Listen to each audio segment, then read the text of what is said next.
नमस्कार दोस्तों, सार्थक पर एकेडमी में आपका स्वागत है। कल हमने सेल्स की थ्योरी के बारे में पढ़ा था।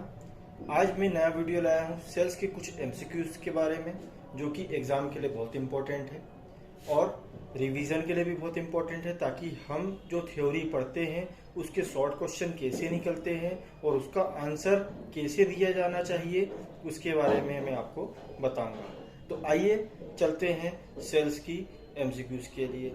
तो पहला क्वेश्चन अपन देखते हैं। आइए दोस्तों, कल हमने सेल्स के कुछ थ्योरेटिकल नॉलेज के बारे में पढ़ा था। आज सेल्स से रिलेटेड कुछ इम्पॉर्टेंट एमसीक्यूज मैं आपके लिए लाया हूं, जो कि एग्ज़ाम में आपको बहुत हेल्प करेंगे। तो आइए अपन चलते हैं पहले क्वेश्चन की तरफ। पहला क्वेश्चन है, सबसे पहले सेल्स का नाम किसने दिया था? वह कौन सा वैज्ञानिक था कि जिसने बताया था कि ये सेल्स है? क्वेश्चन है, कोशिका का नाम किस जीव वैज्ञानिक ने सर्वप्रथम दिया था? आइए मैं इसका कुछ थोड़ा आंसर भी आपको थ्योरी के रूप में दे देता हूँ। सर्वप्रथम वैज्ञानिक रॉबर्ट हुक जी 1665 ईस्वी में बताया था उन्होंने कि यह सेल्स है। फिर सेकेंड वैज्ञानिक है लीवेनहॉक जी 1674 ईस्वी में, जिन्होंने बताया था कि ये लिविंग सेल है।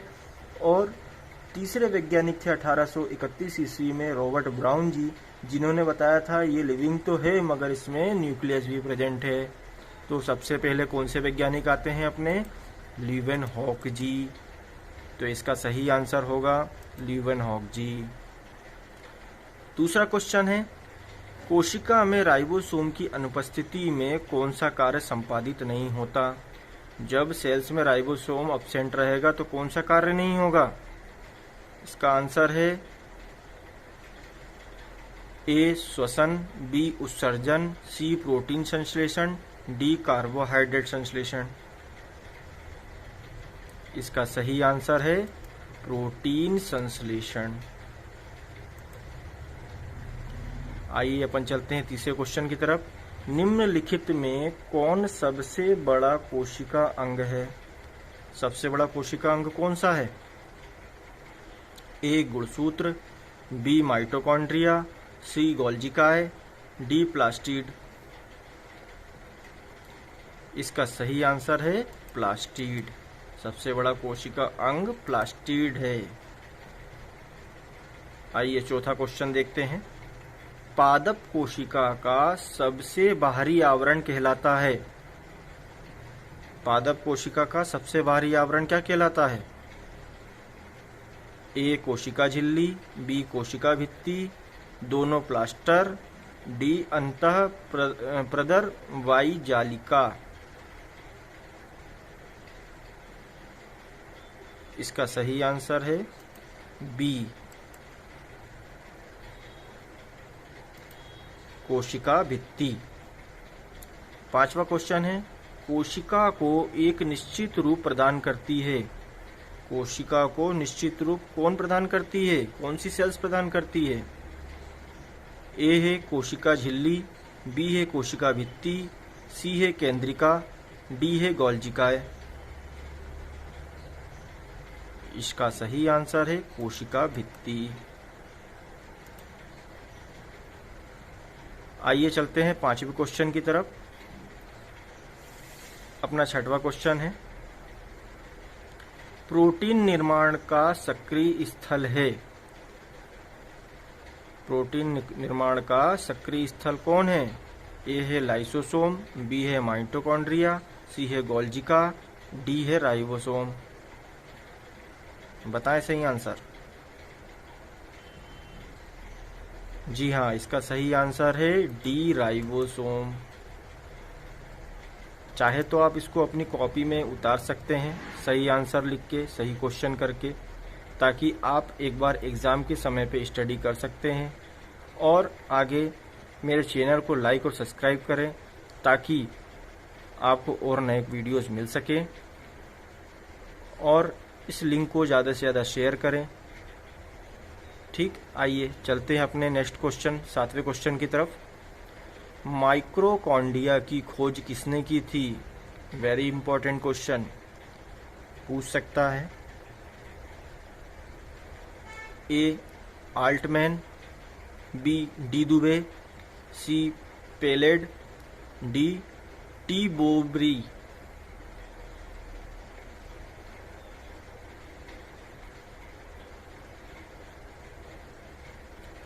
जी हाँ, सबसे पहले आल्टमैन जी ने माइटोकॉन्ड्रिया की खोज की थी, तो इसका सही आंसर होगा आल्टमैन।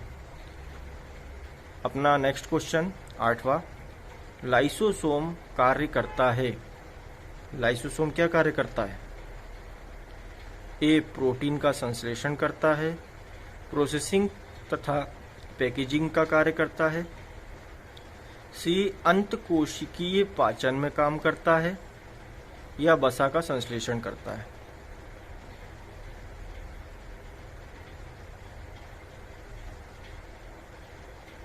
जी हाँ, इसका सही आंसर है सी अंतकोशिकीय पाचन में हेल्प करता है।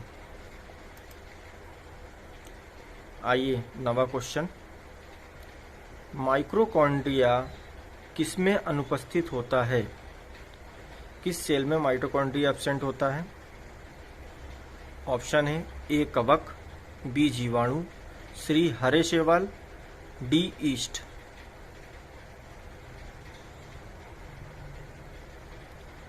माइटोकॉन्ड्रिया जीवाणु में एब्सेंट होता है, इसका सही आंसर होगा जीवाणु। आइए नेक्स्ट क्वेश्चन चलते हैं अपन, जो कि है हमारा 10वां क्वेश्चन, जीव द्रव्य जीवन का भौतिक आधार है या किसने कहा था? जीव द्रव्य जीवन का भौतिक आधार है, यह कथन किसने कहा था? ऑप्शन है लैंडमार्क, बी है हेनरी, सी है हक्सले, बी है ट्रेविरेंस।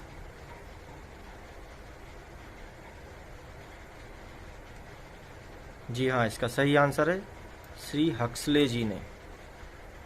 हक्सले जी ने कहा था कि जीव द्रव्य जीवन का भौतिक आधार है।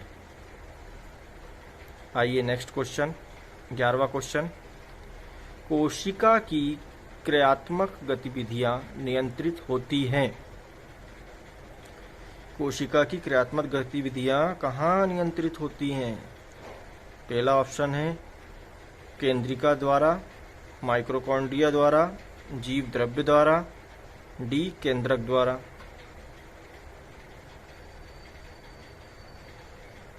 इसका सही आंसर है डी केंद्रक द्वारा।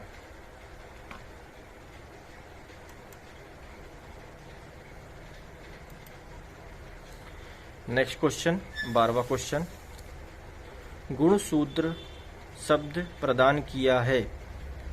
गुणसूत्र शब्द किसने दिया है? किसके द्वारा दिया गया है गुणसूत्र शब्द?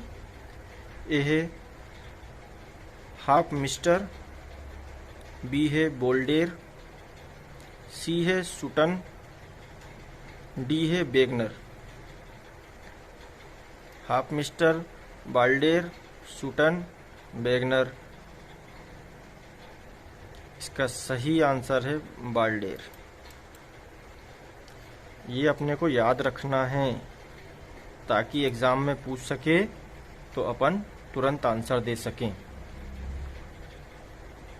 नेक्स्ट क्वेश्चन 13वां क्वेश्चन, वास्तविक केंद्रक किसमें अनुपस्थित होता है? ए जीवाणुओं में, बी हरे शैवालों में, सी कवकों में, डी लेखनों में।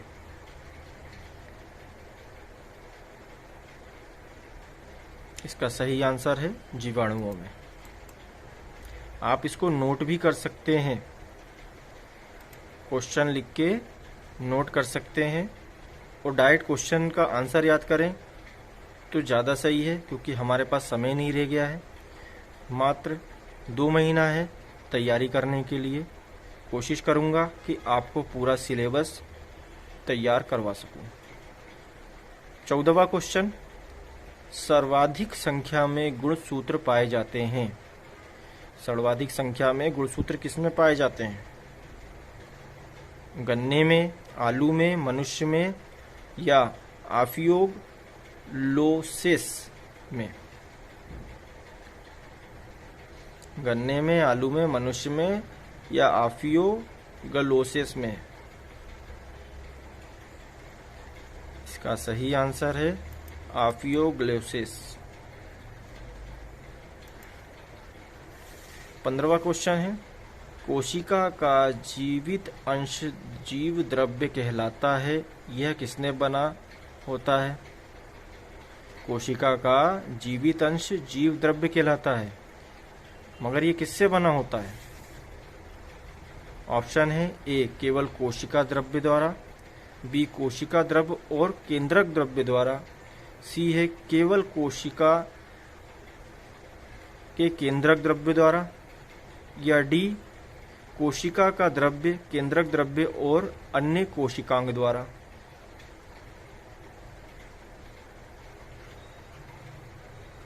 इसका सही आंसर है डी कोशिका द्रव्य, केंद्रक द्रव्य और अन्य कोशिकांग द्वारा।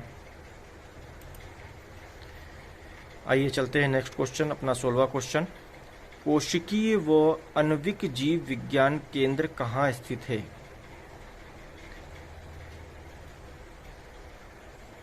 कोशिकीय व आणविक जीव विज्ञान केंद्र कहाँ स्थित है, यह पूछ सकता है। ऑप्शन है ए मुंबई, बी कोलकाता, सी बेंगलुरु, डी हैदराबाद। कोशिकीय व आणविक जीव विज्ञान केंद्र हैदराबाद में स्थित है। इसका सही आंसर होगा हैदराबाद। आइए बढ़ते हैं 17वें क्वेश्चन की तरफ। 17वां क्वेश्चन है, निम्नलिखित में सबसे छोटी कोशिका कौन सी होती है? सबसे छोटी कोशिका कौन सी होती है? ऑप्शन है माइक्रोप्लाज्मा, बी है अमीबा, सी है श्वेत रक्त कणिकाएं, डी है लाल रक्त कणिकाएं। WBC एंड RBC, अमीबा और माइकोप्लाज्मा। जी हाँ, इसका सही आंसर है माइकोप्लाज्मा, ए माइकोप्लाज्मा। अब आते हैं 18वें क्वेश्चन की तरफ। निम्नलिखित कोशिका अंगों में से कौन सा अर्ध पारगम्य है? निम्नलिखित में कोशिका अंगों का कौन सा एक अर्ध पारगम्य है?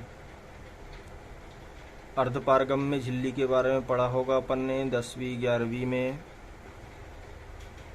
ऑप्शन है ए कोशिका झिल्ली, बी प्लाज्मा झिल्ली, सी कोशिका भित्ति, डी केंद्रक। जी हाँ, इसका सही आंसर है कोशिका झिल्ली, जो कि अर्धपारगम्य झिल्ली होती है। 19वां क्वेश्चन, एक इमारत में जीवों में समान होती है।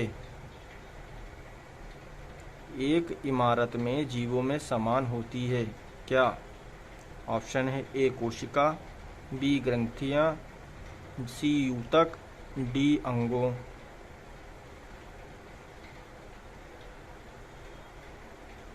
जी हाँ, आंसर है इसका ए कोशिका। कोशिका समान होती है। आइए बढ़ते हैं 20वां क्वेश्चन, हमारा लास्ट क्वेश्चन। माइटोकॉन्ड्रिया का भीतर बलन कहलाता है। माइटोकॉन्ड्रिया का भीतर बलन कहलाता है, क्या कहलाता है? A cristae, B oxysome, C matrix, D मैक्रोसोम।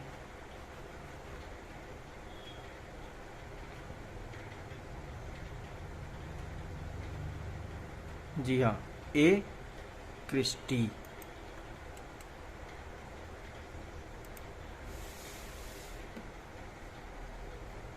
इसी प्रकार से हमारे 20 क्वेश्चन का MCQs खत्म होता है।